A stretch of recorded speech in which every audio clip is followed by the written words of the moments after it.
Salutations amateurs de cinéma. Aujourd'hui, pour ce deuxième épisode du Dico du Ciné, nous allons parler de la règle des 180 degrés.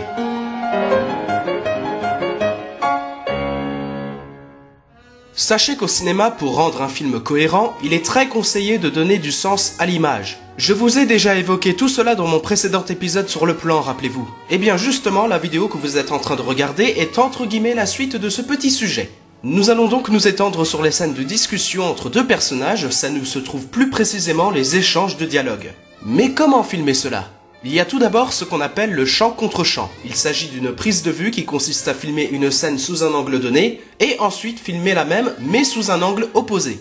Prenons cette célèbre scène de Hit par exemple. Champ, contre-champ, champ, contre-champ, champ, contre-champ, bref, vous avez compris.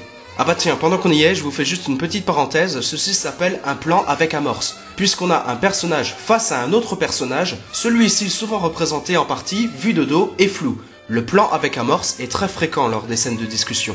Mais il existe une règle qui permet de rendre ces genres de scènes plus cohérentes avec un échange de dialogue simple et évident pour le spectateur. La règle des 180 degrés. Vous avez deux personnages face à face, vus de haut. Imaginez maintenant une ligne de regard qui se dessine comme ceci.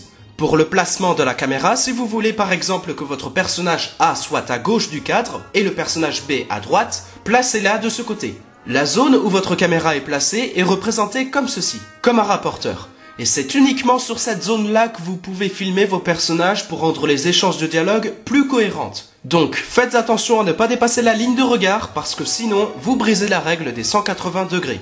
Je vous fais un petit résumé de tout ça par des exemples pour mieux comprendre la technique. Ça, c'est du champ contre champ qui respecte la règle des 180 degrés, et ça, c'est du champ contre champ qui brise la règle.